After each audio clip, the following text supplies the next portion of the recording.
It's the G to the U to the R to the U. So Derek Carr just signed a deal with the New Orleans Saints. Honestly, I like this situation with both parties. So we all as Americans, when we go to the dealership sometimes, man, we're not looking for a new car. Majority of us, we can only afford a used car, man. And I love what New Orleans did, man, because I own a used car. Whoever's watching me right now, you got a used car. We all got a used car. But what I like about this used car that New Orleans just got from Las Vegas, it's only been one ownership. Whenever you get a used car, man, I'm not looking for no car like Marcus Mariota, Jameis Winston, Carson Wentz. That's been multiple owners, man, multiple owners. You know, those are just lemons. I don't want those type of used car. But Derek Carr is one ownership used car, man. So you know what? I like it because it's only been one ownership. Yes, we know this ain't no Lamborghini. It's a freaking Nissan Maxima. It's a Honda Civic.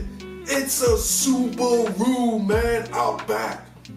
Derek Carr is not going to lead you to the promised land. When you get a used car, you want it to get you from point A to point B.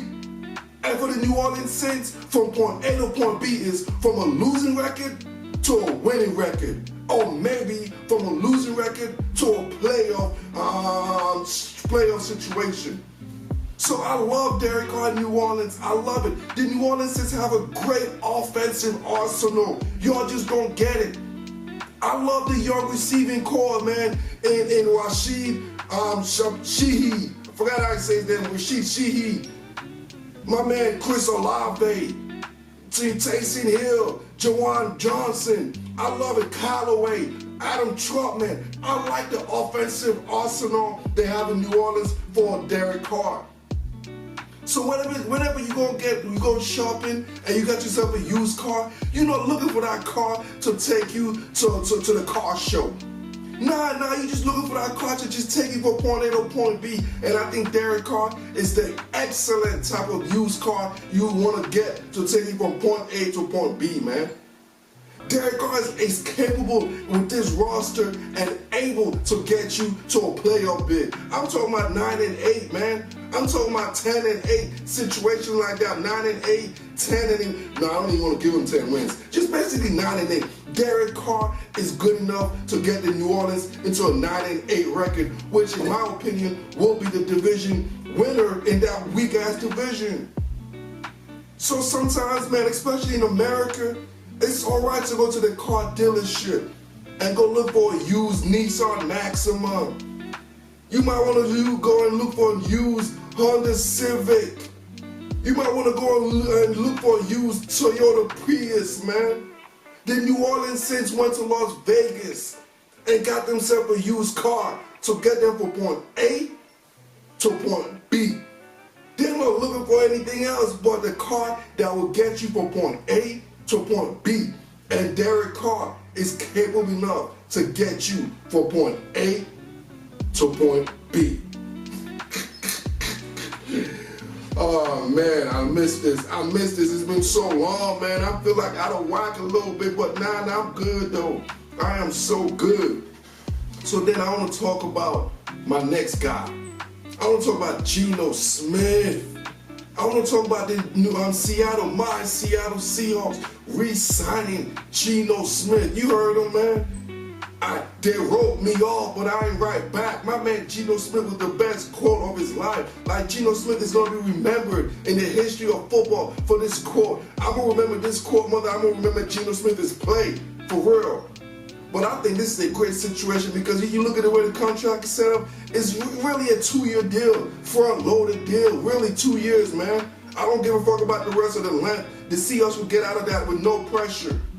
And we all know what this means, man. Geno Smith was a very, very capable quarterback for the Seahawks last year. And we all know what this means. It means the Seahawks are drafting a quarterback this year, man.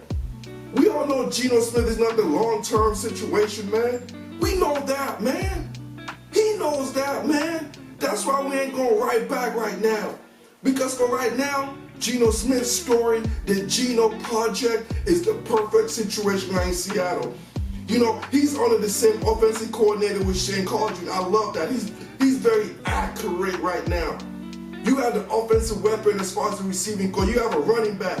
I just like how the cohesion of this team right now is set up, and I like the leadership of Geno Smith. I think that's one of the reasons why you have to pay this guy. Geno Smith is a great leader. He's been through situations. He's been through shit. They wrote his ass off, and he ain't never right back, and I love that shit.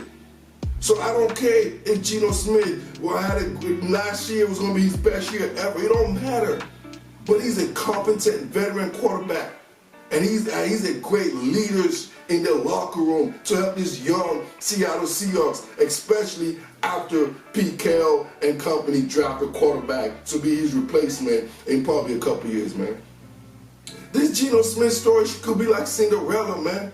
You know how Cinderella, the whole Cinderella story, she went to the ball and shit, and then when the time struck midnight, she became a pumpkin or whatever the fuck she was.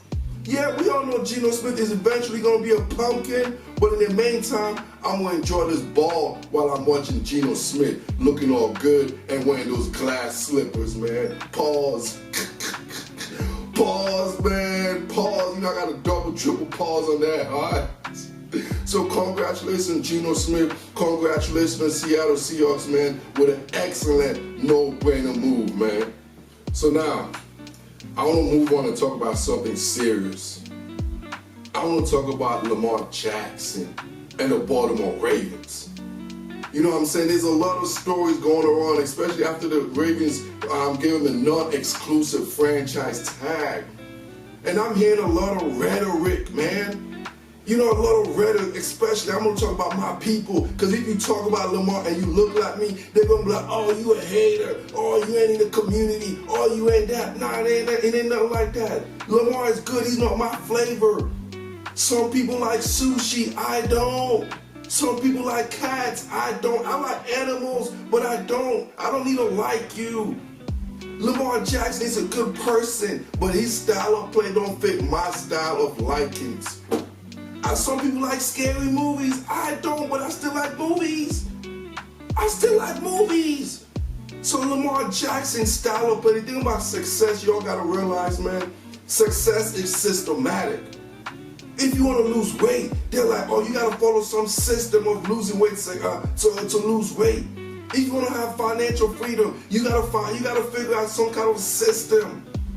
But a guy like Lamar Jackson is a unicorn. He's not replicatable. He's not duplicatable. He's just him. He's one of one. The whole system will be based on him rather than the system. Lamar Jackson is a walking system. Yes, he's great at what he does. But frankly, I'm with the Ravens in this situation. You can't duplicate that. The Ravens have history of winning Super Bowl. Let me put an S on that. The Ravens won Super Bowl without Lamar. They won before. This is not a desperate organization. This is a superior organization that know how to deal as far as NFL aptitude. And I don't blame him. I don't believe Lamar Jackson. Yes, he brings people to the stands. He brings seats. The seats are packed.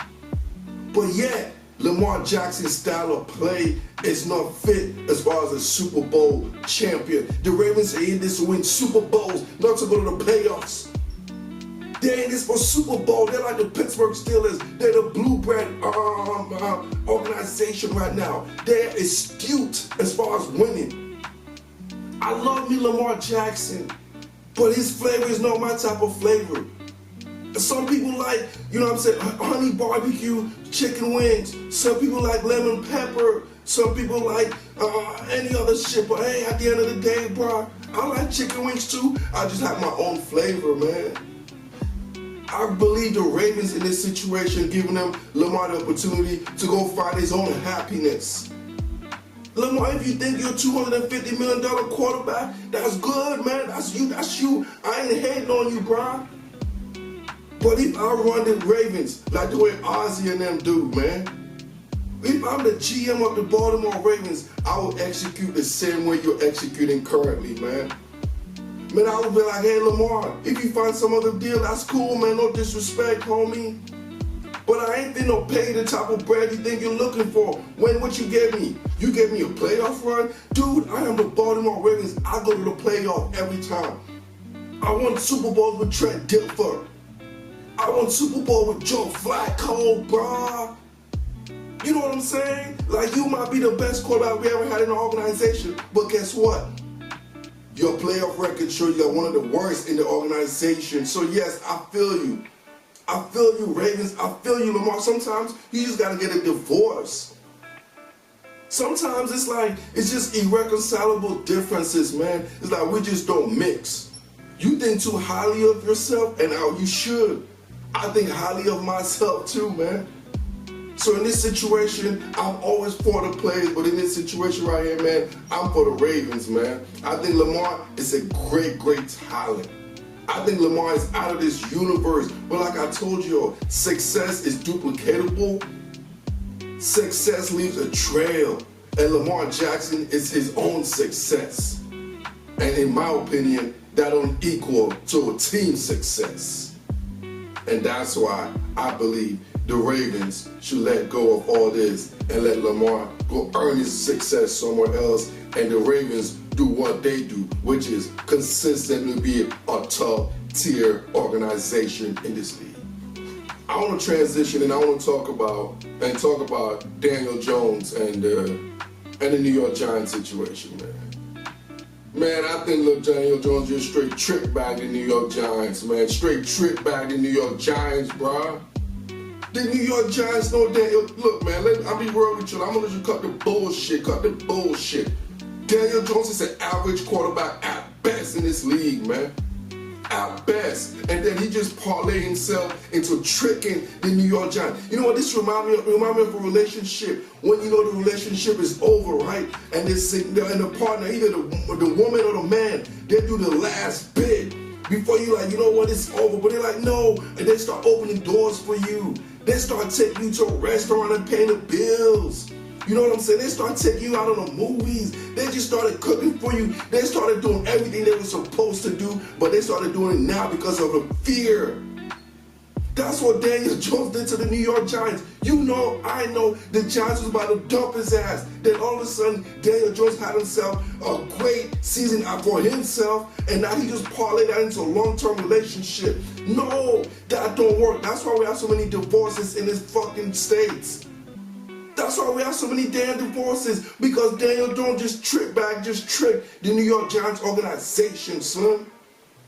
This man had his best season of his career, and even that was an average season, and now he just got parlayed out into a $40 million a year contract, bro. And the Giants fell for that like hook, line, sinker, man. Like they were desperate, man. Hook, line, sinker, fell for it, and in about 2-3 years, they're gonna be like, damn, we should have dumped that motherfucker and had a chance. Yes, that's what happened, man. You know what I'm saying? Kudos to the Jones family, man. That's what you do. That's how you pull an okie doke, man. That's what you do. Daniel Jones is an average quarterback at best. So now you think all of a sudden Daniel Jones is going to be something different? No, we already seen what Daniel Jones is. I've seen what 4 years, 5 years of Daniel Jones. This shit ain't going to change, man. He already climaxed. The only thing left now for Daniel Jones is going down the hill, man.